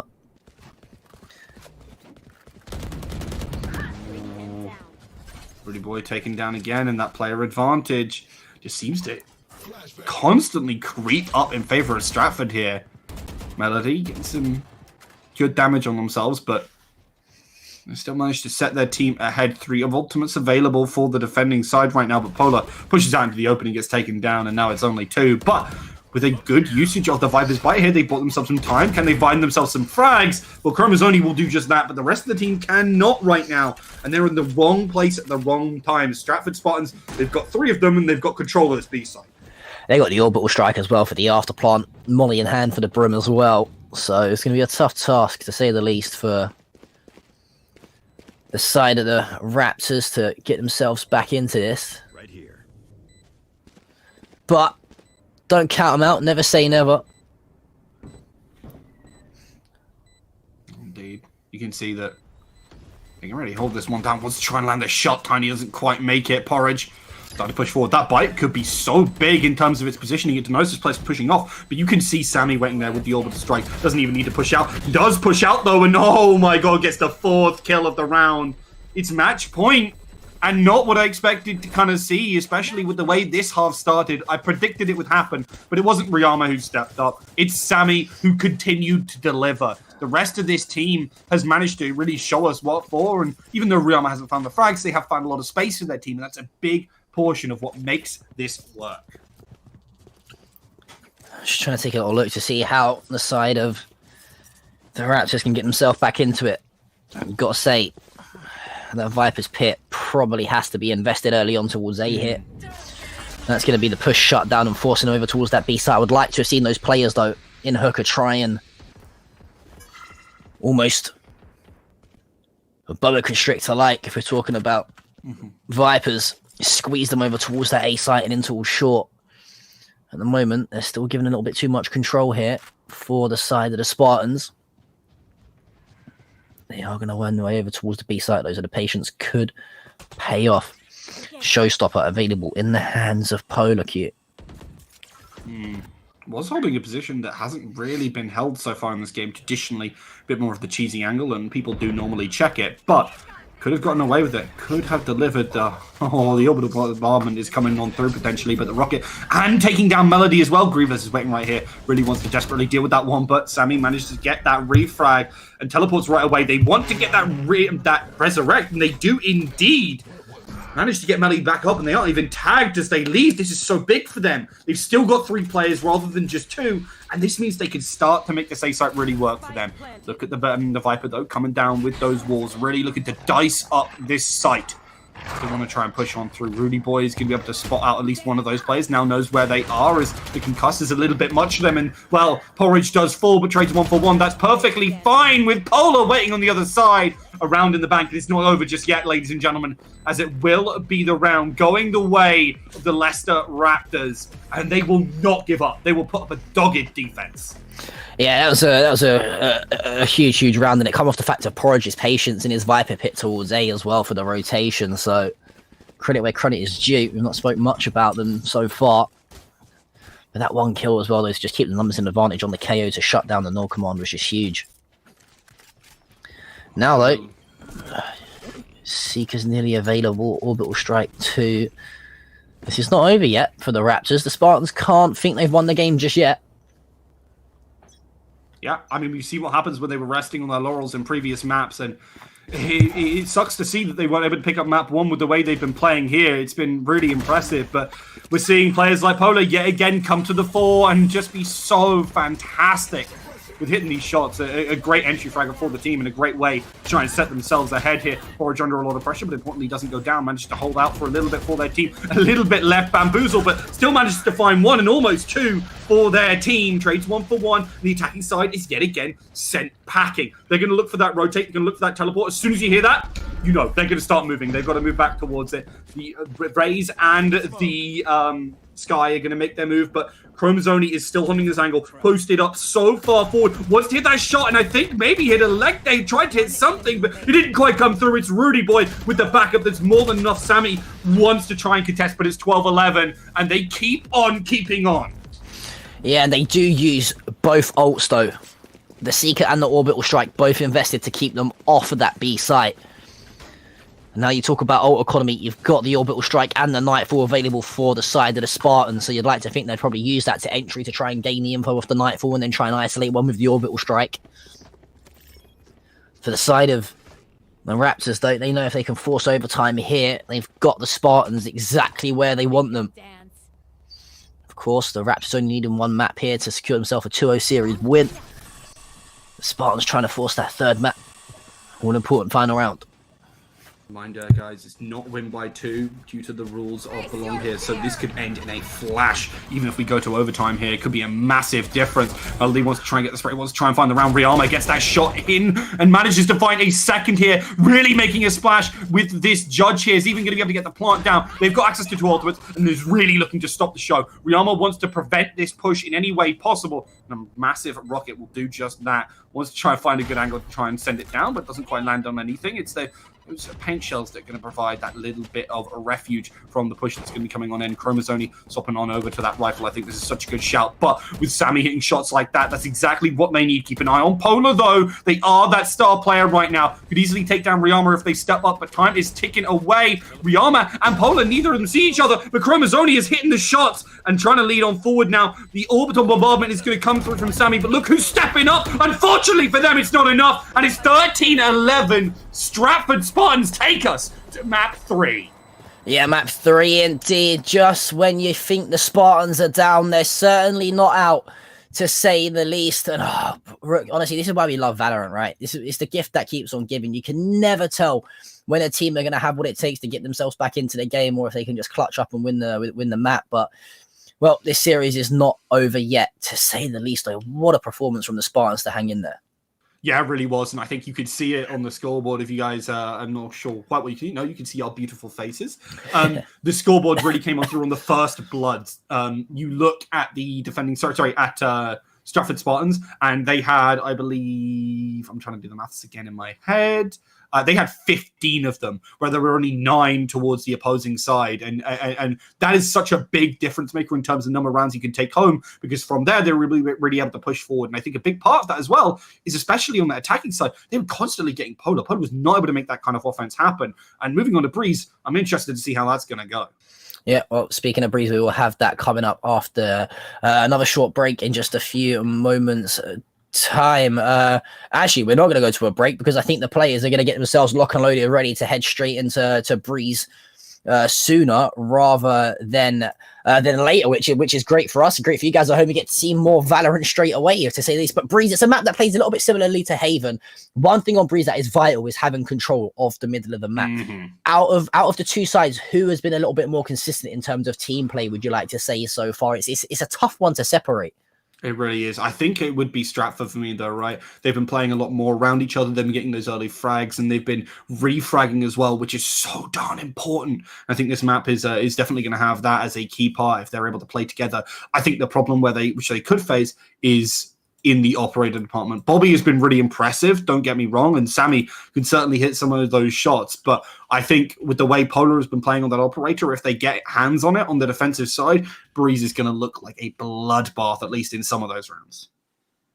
Well, I have just heard the ticker on the map load us in, so hopefully in a few moments' time we will be getting into that game. We'll get confirmation sorted for you quite quickly. But there we go. We are in to Breeze. So let's head on into it. It's going to be the side of the Stratford Spartans versus the Leicester Raptors here. Rook, who we got taking it? I don't know. I have to go with Stratford, right? They played that map so well. They got the pressure off. And, I mean, they're the first seed, right? You got to believe in that at least somewhat. I mean, yeah. I honestly, see, this is why I love Arena Clash, because although they have first seed, you know, there's not much difference in the seeding, to be totally honest with you. You know, there are a lot of evenly matched teams. Talk me through these agent comps, though. What are we seeing? Are we seeing anything in particular? Are we seeing anything out of the ordinary? I mean, nothing particularly strange. I mean, I think the Sova is a little bit weak on here at times because obviously the Recon Dart doesn't quite encompass the entire site. For example, like it does on other maps where you put that dart in and you could see everything. Whereas I think the Fade is just a little bit better in that regard. So I do like the fact that Tiny's able to play that and that the team is going to actually put faith in that and allow them to play it. I think the big part here is the fact that we're seeing mostly normal, apart from Rihanna again, over on that Yoru. And that, I have some qualms about. It wasn't amazing on Haven. I believed it initially, and then it kind of petered off. And if we see it peter off again, I mean, Polo will take over the game, especially on that Jet. Yeah, and I mean, I do like the fact that we've got a KO from Rudy Boy. I would like, though, similar to you, to have seen that paired with the Fade. To be totally honest with you, I think I prefer the Fade on this map. You know, it's just one of these situations where it probably does come down to personal preference, to be totally honest with you. The Hunter's Fury is very useful in post-plant situations on Breeze, so you can play quite far off site, but when you've got the likes of the Viper and stuff anyway, I don't think you necessarily really need it. But, well, time will tell. There's a reason why we're casters, and these people at home are players, right? The Yori, though. The Yori on a map like Breeze, are you a fan of that? Personally, I prefer the Jet or even the Neon. I like to see come out on Breeze, to be totally honest with you.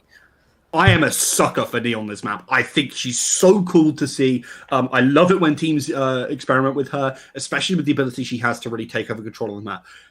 Yoru can do similar things in the way that he can kind of, you know, teleport around, play around with that, has access to some great playmaking tools individually, which necessarily Neon doesn't have, but he doesn't just move into that open space, which is left on this map in the same way. He's all about playing those tricks, all about using kind of that individuality and that ability to 1v1. And I don't think it quite fits this map in the same way. I think Riyama maybe getting a little bit too cute here. Though, I'm not saying I dislike it in terms of spiciness. I just don't think it's the right fit for the map. And I think we're really going to actually see that. I think it's just the way it's going to go. I don't think that Riyama is going to be able to have the impact that we saw flashes of on this map either. Yeah, I don't know. I find Yoru and Breeze a strange one. I think it's good to get him TP'd into mid behind Pillar, for example, or towards the back of B site. But again, it just becomes so predictable over time. And I prefer the Jet. Like I said, personally, I just think Jet is such a well-rounded agent on this map. All of her util fits perfectly. The fact you can almost get the double op set up as well if you stack up enough cash on each site for the Chamber and the Jet to pair with each other. We'll have to wait and see. Like 30 seconds left and we head into round number 1 of our final map. Let us know in the chat who you are rooting for at home. Do apologise for the slight delay. Did have a few issues with one of the players loading in. A good old PC freeze every now and then, you know. PC freeze a day keeps the hackers away. I think that's the saying. That's what they say anyway. But nevertheless, we are going to be heading into Breeze here, Rook, for the final map of the series. Who is taking this one? Talk to me. Well, I already told you, right? Stratford Spartans. I feel like they've got it in them. I think, honestly, off the back of the way Sammy is playing, off of Bobby as well on that operator on the tour de force for the Chamber, I think it's going to be a really big thing. I still don't like Riyama on this Yoru, but I do believe in the rest of the team, and I believe in Riyama's individual ability. I think they can deliver some fantastic frags.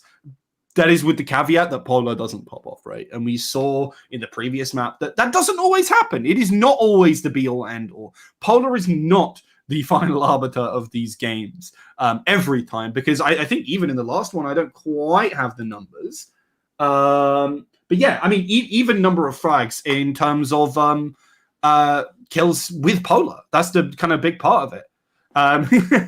Unfortunately, John has gone for a drink and we've gone back to main screen there. But He'll be right back. Don't worry. No bother at all. I was trying to make up for it. I was aware he was gone. Don't worry. It's all okay. Everything is under control. But unfortunately, we are having some technical issues with the players, which doesn't help our already stretched schedule in terms of that time, because obviously players have to get home, go to bed. There might be some children among them. We are going to apparently go to a short break, so we'll be right back as soon as those tech issues are fixed. So don't go anywhere.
You make me feel like a bad girl.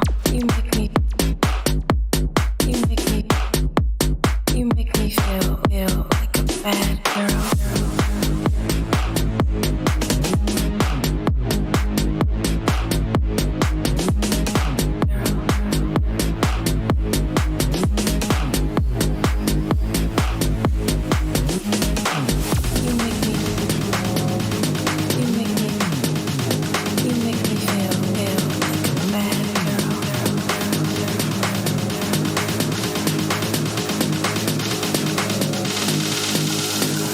Make me feel like a bad girl.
Feel like a bad girl.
Fun fact, casters sometimes leave their chairs when they go to get a drink. All right, I'm sorry. I apologize in advance. But listen, we have got a little update regarding the game for you. We are going to have to apologize because, unfortunately, due to the time restrictions on one of the arenas, Leicester's arena actually shuts at 9 o'clock. So they have to have left the premises. We are not going to be able to finish broadcasting this map and play this map out today. It is going to have to finish next week.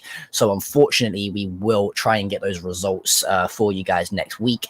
And we will go from there. But yeah, it's a real unfortunate situation because I was looking forward to watching some Breeze Rook. But either way, have you got any closing thoughts off the back of the first two maps? We look forward to map number 3 next week.